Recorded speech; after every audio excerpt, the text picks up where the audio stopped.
पिछले 2 दिनों से हम स्टाफ नोटेशन सिस्टम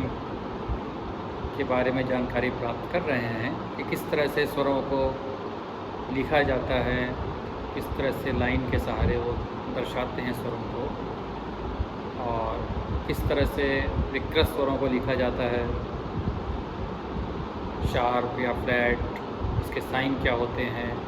इसके बारे में हमने जाना। आज एक टेक्निकल शब्द हम जानेंगे, की सिग्नेचर।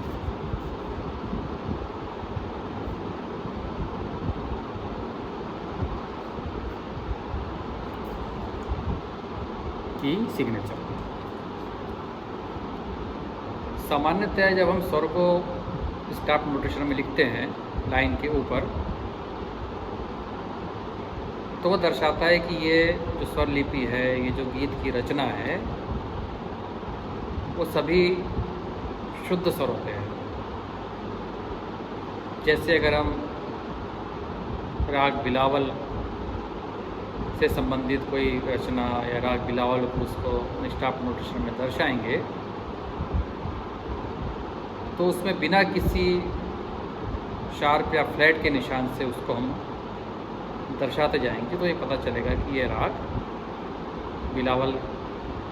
के स्वर इसमें लगाने हैं, सारे स्वर इसमें शुद्ध लगाने हैं। अब उदाहरण मानिए कि हमें राग काफ़ी को दर्शाना है स्टाफ नोटेशन में, जिसमें ग और नी कोमल हैं, तो वो किस तरह से दर्शाएंगे तो पता है आपको कि ग फ्लैट मतलब सी डी ई फ्लैट, और उधर नी सा रे गा मा पा धा नी, इसके वेस्टर्न नाम हो गए C D E F G A B. तो राग काफ़ी में ग कोमल या ई फ्लैट और नी कोमल या बी फ्लैट, ये चीज़ जब हमें दिखाना है और ये लगातार अगर चलनी है, बीच में इन किसी बंदिश में कोई स्वर चेंज नहीं हो रहा है, उसमें हमेशा ही कोमल ग और कोमल नी या ई और बी फ्लैट हमेशा उसमें चल रहे हैं, तो उसको दर्शाने के लिए हम क्या करेंगे, जैसे 5 लाइन लगाया, छठवीं लाइन ये हो गया सी सा,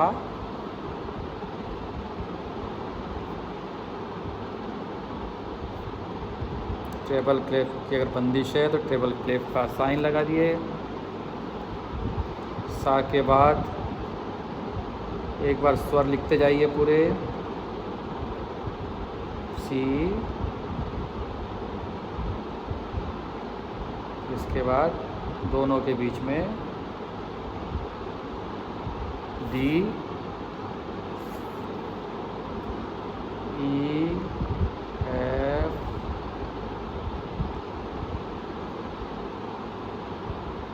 जी ए बी। इस तरह से सामान्य जैसे बिलावल थाट की या पूरे शुद्ध के स्वर होते हैं, ऐसे हमने इसमें पहले लिख लिया। अब देखना है कि ई का जो स्वर है वो कौन सा है, C D E F G A D. E का स्वर ये इस जगह पे है, तो ट्रेबल क्लेफ के निशान के जस्ट पास में जहाँ पे ई की लाइन चल रही है, उस जगह में ही हम फ्लैट का निशान लगा देंगे। इस तरह से देख लो,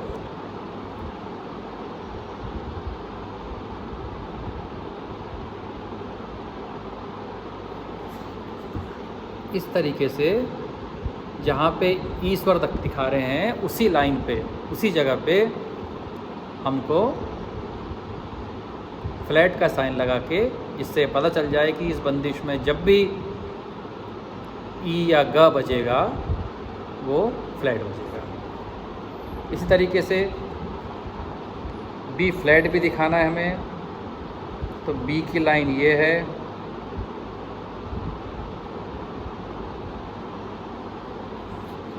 यहाँ भी हमने ऊपर फ्लैट दिखा दिया। ये विशेष ध्यान रखना है कि जिस लाइन में जिस स्वर की पोजीशन है उसी पोजीशन में उसकी सिग्नेचर को दिखाना है। जैसे थोड़ा बड़ा करके दिखाता हूँ।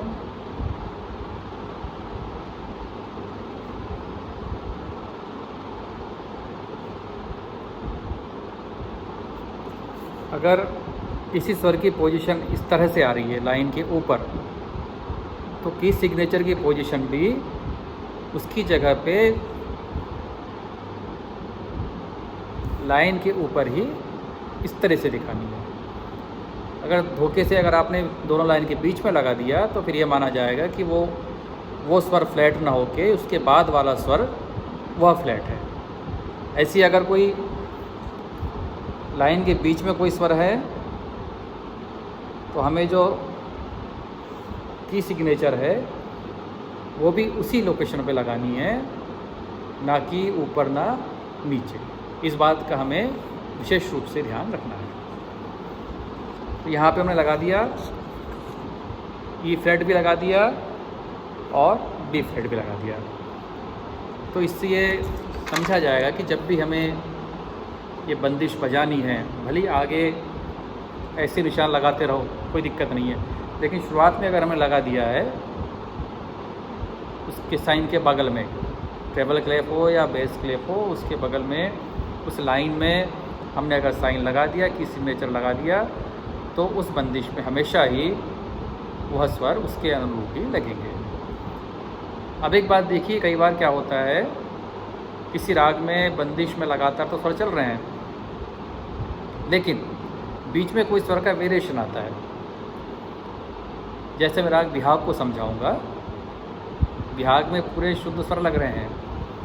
लेकिन बीच में उसमें कभी कभी तीव्र मध्यम का भी प्रयोग हो जाता है। तो इस जगह में जहाँ भी वो स्वर आता है,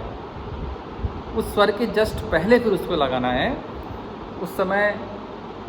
इस ट्रेबल क्लेप के साइन के बगल में ना लगाते हुए उसे वहीं लगाएंगे जहाँ पर वह स्वर में विकृति उत्पन्न हो रही है। मान लो आपकी बंदिश लगातार चल रही है, सीधे कोई यहाँ बंदिश कुछ भी चल रही है, यहाँ बंदिश चली, फिर अगले बार भी कोई बंदिश चल रही है, और मान लो इस जगह आके उस स्वर में कोई चेंज हुआ, तीव्र हुआ या शार्प हुआ, फ्लैट हुआ, कोमल हुआ, जो भी हुआ, तो अगर इस जगह पे उसमें चेंज है तो हम उसके साइन को इसी जगह पे लगाएंगे।